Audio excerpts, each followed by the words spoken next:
Oi pessoal, eu sou a Mari, essa é a Vivecer TV e hoje a gente está recebendo a Fabiana. Oi Fabi, bem-vinda. Tudo bem, Mari? Obrigada pelo convite. A Fabi é diretora de uma escola municipal no interior de São Paulo. E embora esse município seja bem pequenininho, a Fabi está fazendo um trabalho gigante de inovação e transformação nessa escola. E essa vai ser uma conversa bem interessante e a gente vai dar muitas dicas práticas de como você pode fazer inovação aí na sua escola também. Depois da vinheta.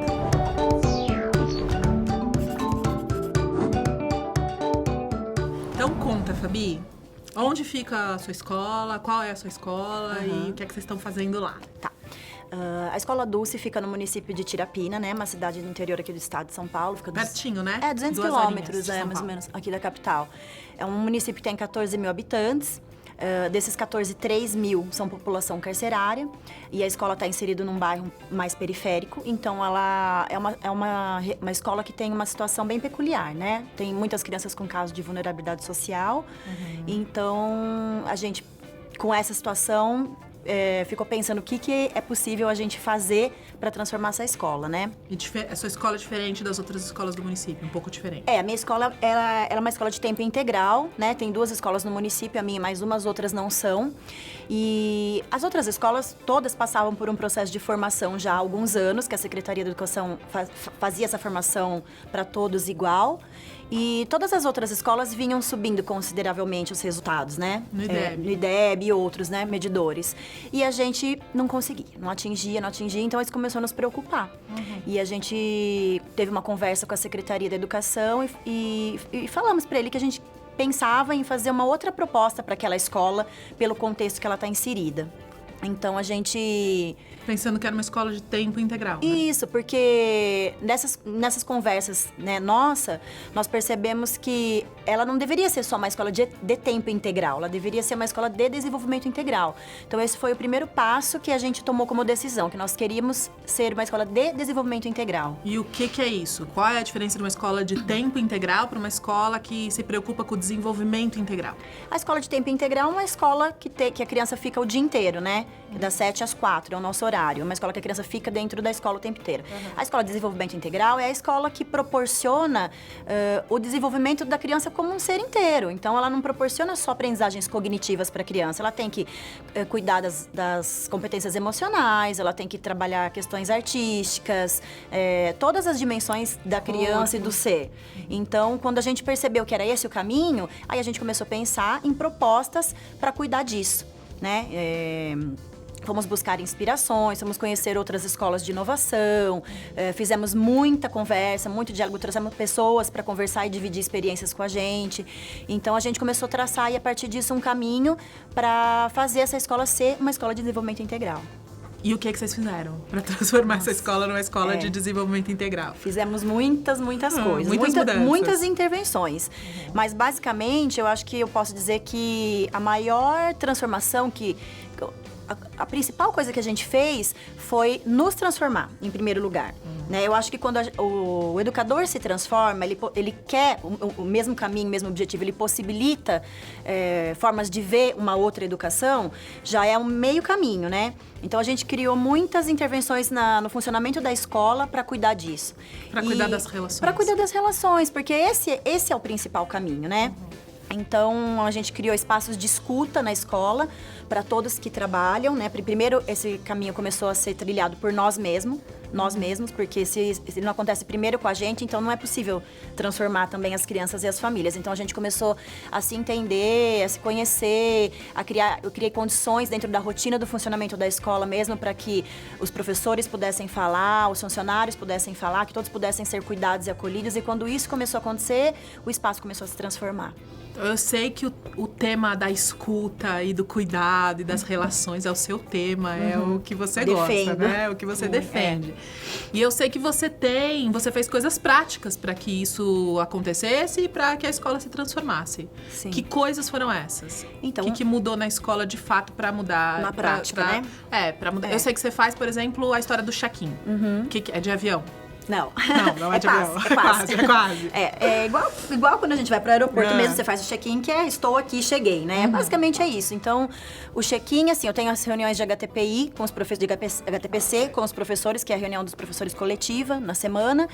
E nesse momento a gente senta em roda e cada um se coloca como está se sentindo. Pode ser em uma palavra, pode ser em um breve relato, 1 minuto, a gente pode estipular vários formatos, mas basicamente é para o professor se colocar como ser humano. Se a gente é a Escola de Desenvolvimento Integral, então primeiro tem que entender como está o meu grupo. Inteiro, né? Como é que ele tá Inteiro. Então tem dias que ele tá triste, tá chateado, o filho tá doente, aconteceu alguma coisa.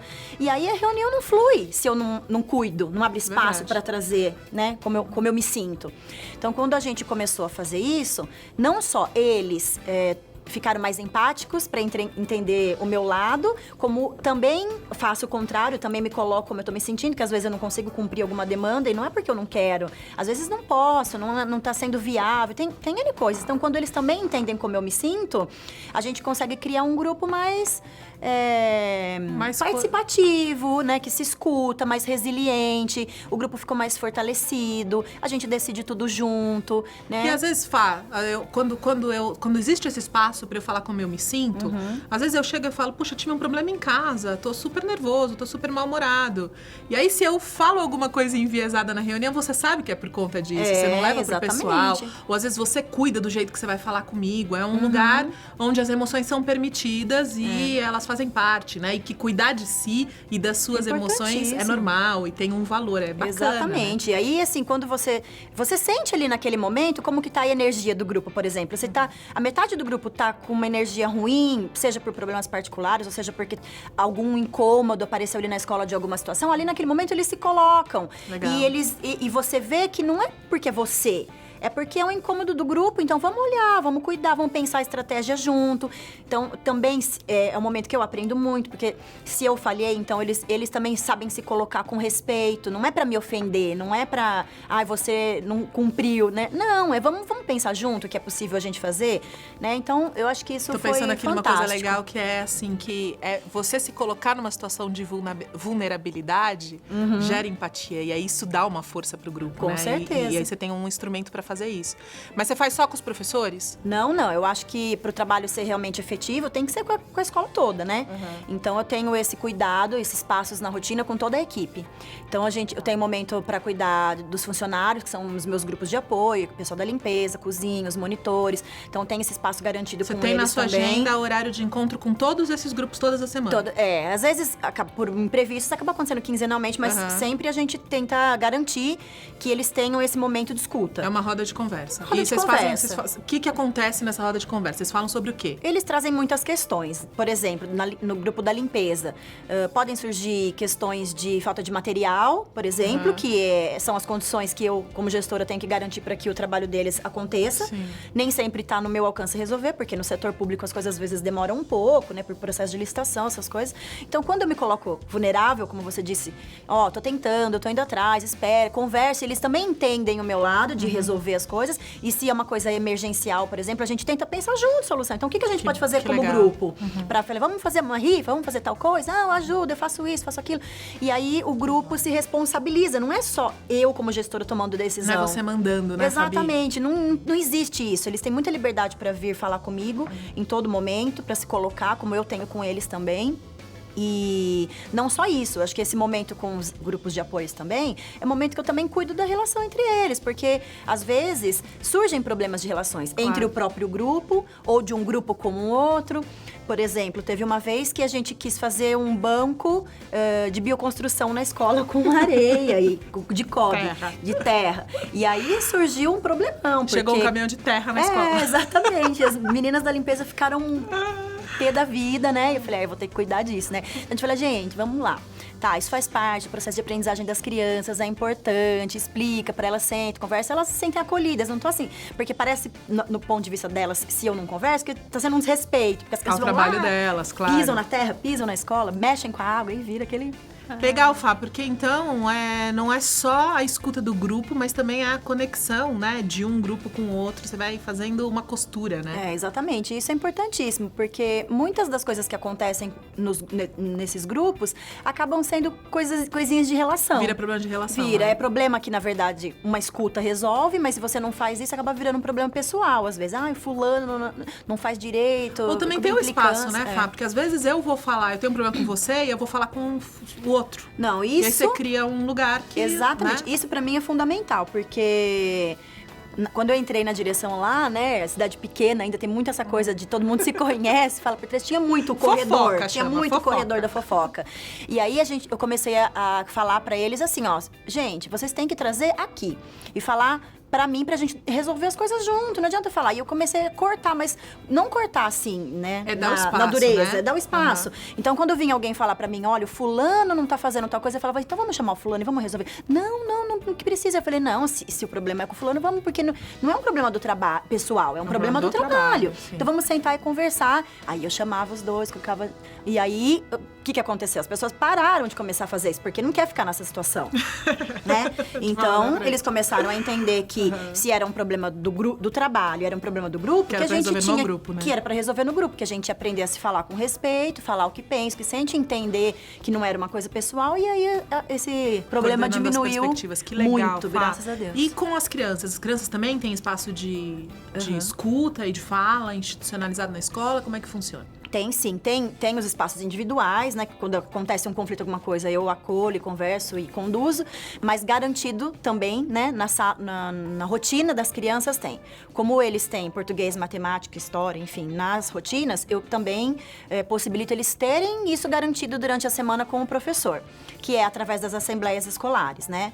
O que são as assembleias? Como é que funciona? Então, as assembleias escolares, ela é um espaço que eu garanto que eles tenham para eles trazerem questões que são importantes para eles. De convívio. De convívio, relação. seja de relação, seja porque estão destruindo a escola, estão roubando, fulano tá roubando meu material, eles não podem dizer... Queremos jogar cards. Jogando, fazer coisa errada na hora da aula, brincar, enfim, N coisas que possam surgir dentro da sala.